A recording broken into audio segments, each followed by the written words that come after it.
Bien-aimés, dans chaque famille, il y a le premier-né par le rang, le premier-né solitaire, donc le fils unique, et il y a le premier-né spirituel. Lorsqu'on regarde la postérité de Jacob, on dit Joseph âgé de 17 ans. Pourtant, nous savons que Joseph n'est pas le premier de Jacob. Le premier, c'est Ruben. Joseph est le 11e. Mais selon Dieu, Joseph est le premier. Qu'est-ce que cela veut dire? Il est le choix de Dieu. Lorsque Dieu choisit une personne dans une famille, tu peux être le dernier. Mais dans le rang de Dieu, tu es considéré comme étant le premier parce que c'est en toi que Dieu a décidé d'investir de son onction, de sa puissance, de ses facultés, afin de te permettre de pouvoir être le canal qu'il va utiliser pour bénir les nations, pour libérer ta famille. Dans le plan de Dieu, ces personnes sont ce qu'on appelle les choix de Dieu. Et les choix sont considérés comme les premiers et têtes de toute famille. Dans le livre de Genèse 25, verset 23, on nous dit que la mère de Jacob était enceinte, qu'elle ressentait dans son ventre tiraillement, elle était heurtée. À partir de ce moment-là, elle est partie consulter l'Éternel. Autrefois, lorsqu'on partait consulter l'Éternel, on partait vers un prophète. Donc on allait au voyant. Le voyant lui dit, 2 nations sortiront de ton ventre, 2 peuples se sépareront aux sorties de tes entrailles. Un de ces peuples sera plus fort que l'autre, et le plus grand sera assujetti au plus petit. Ça veut dire que depuis les entrailles, Jacob était déjà considéré comme étant l'aîné alors qu'il était le plus petit.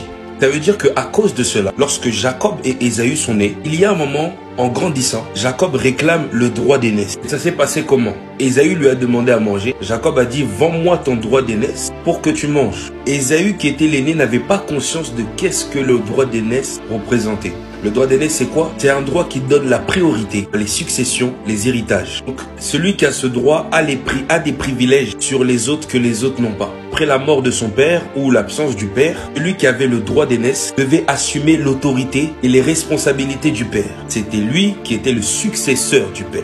Et celui qui avait donc le droit d'aînesse héritait du double de ce que recevaient les autres enfants de la famille. Le droit d'aînesse du fils premier-né d'un roi incluait sa succession au trône. Lorsque Jacob réclame le droit d'aînesse à Ésaü, c'était en échange d'un plat de roux. Donc à partir de ce moment-là, Jacob a possédé le droit d'aînesse à la place d'un plat de roux. Et beaucoup de gens disent qu'il a volé. Il n'a pas volé. Il réclamait quelque chose qui lui appartenait en réalité. Voici pourquoi lorsqu'il est venu au monde, il s'intéressait à cela. Parce que l'élection spirituelle est en train de réclamer son dû.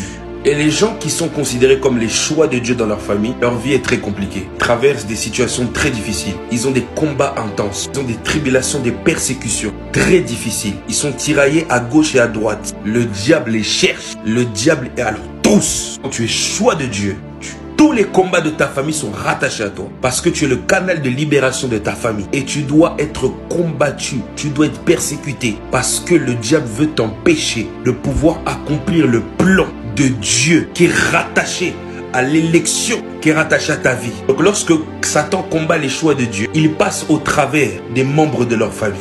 Demandez à Joseph. Il avait eu 2 songes où Dieu lui a annoncé sa destinée. Il dit, nous étions alliés des gerbes au milieu des champs. Voici ma gerbe se leva et se tint debout.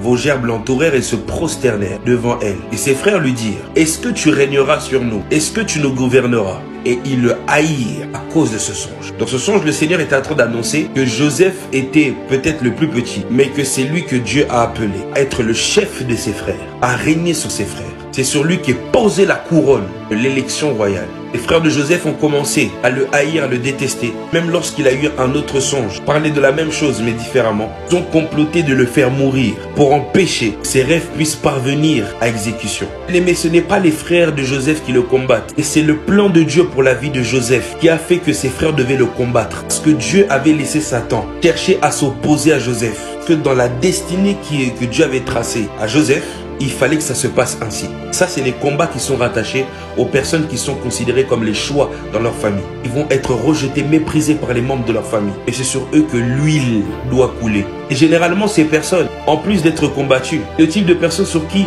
on ne mise pas. Parce qu'ils n'ont pas l'apparence de l'élection royale. Demandez à David, le jour où Samuel est entré dans la maison d'Isaïe, parce que Dieu était en train de se choisir un roi, l'homme selon son cœur. Cette maison Il y avait Aminadab, Shama et Eliab, ainsi que David. Mais Samuel a posé ses regards sur Eliab. Parce que Eliab avait l'apparence de roi, il avait la carrure de roi. Mais Dieu lui dit, ne regarde pas son apparence, car je l'ai rejeté. Vous les hommes, vous regardez l'apparence, mais moi je regarde au cœur. David n'avait pas l'apparence de roi, mais il avait le cœur. Il était rejeté, méprisé, personne ne posait ses regards sur lui. C'était insignifiant, c'était improbable, mais c'est lui qui était le choix. Bien-aimé, quand tu es choix de Dieu, personne n'a misé sur toi. Personne ne s'est jamais dit, toi tu pourrais être quelqu'un de grand un jour. On t'a méprisé, on t'a piétiné, on a traversé des temps difficiles.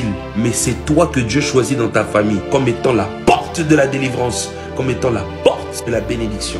Donc prenez conscience, bien-aimés, chaque personne qui est considérée comme un choix dans la famille est la bénédiction de la famille. Si tu es combattu par ta propre famille, sache que ce n'est pas ta famille, mais Satan derrière eux qui cherche à arrêter ta course. Tu vas traverser de l'injustice pendant un temps parce que tous les combats qui sont rattachés à ta famille, ils sont reliés sur toi. Et à cause de cela, tu dois tout supporter. Et lorsque le temps sera venu, tout deviendra différent. Et c'est ainsi que tu vas entrer dans le plan de Dieu pour ta destinée. Tu vas atteindre le but ta destinée. C'est pour ça que la Bible dit, écoutez, un enfant nous est né, mais un fils nous est donné. Toi, tu n'es pas simplement un enfant né, et tu es un fils envoyé. Joseph a été combattu par les membres de sa famille, mais c'est ces combats en question qui ont permis à Joseph de pouvoir libérer ses frères. Il a été jeté dans une citerne, vendu comme esclave à Potiphar, jeté en prison. Joseph pouvait se dire, c'est injuste. Qu'est-ce que j'ai fait pour mériter cela? Mais dans le plan de Dieu, ça devait se passer ainsi. Pour qu'au moment où Joseph sortira de cette prison, élevé en tant que ministre auprès de Pharaon, et lorsque ses frères l'ont revu, ils ont commencé à ressentir la honte. Lorsque Jacob est mort et que Joseph l'a enterré, il est retourné en Égypte avec ses frères.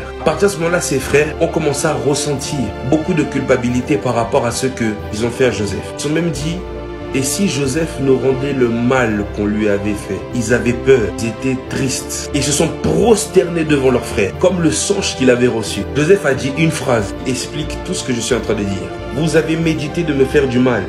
Dieu l'a changé en bien pour accomplir ce qui arrive aujourd'hui, pour sauver la vie à un peuple nombreux. Et pour cela même, dans le livre de Genèse 45, il dit, Dieu m'a envoyé devant vous pour vous faire subsister dans le pays et pour vous faire vivre par une grande délivrance. Car c'est pour vous sauver la vie que Dieu m'a envoyé devant vous.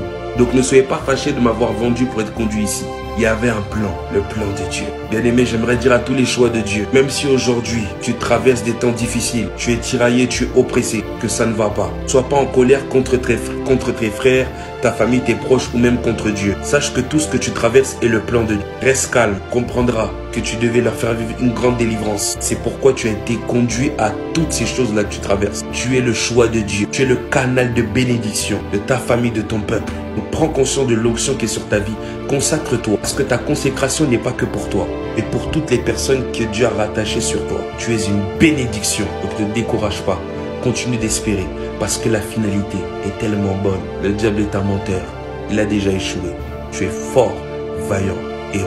Donc ne dis pas, pourquoi est-ce que tu m'as choisi, Seigneur? Je suis le plus petit de ma famille, j'ai rien de bon, aucune capacité, je suis nul. Dieu ne choisit pas des personnes qui sont déjà qualifiées, et Dieu qualifie ceux qu'il appelle. Et si Dieu t'appelle, c'est qu'il te rend capable de pouvoir faire des choses, ni par force, ni par puissance, mais par son esprit qui va t'accompagner et qui ne te laissera pas seul. Donc ne dis pas que tu es un enfant, parce que c'est toi que Dieu a choisi pour parler devant les nations. Ne dis pas que tu n'es pas capable. Est-ce pas moi qui t'envoie, dit l'Éternel? Il t'envoie pas seul, mais avec les armes. Donc sois fort, vaillant héros, et bats-toi, tu as du travail.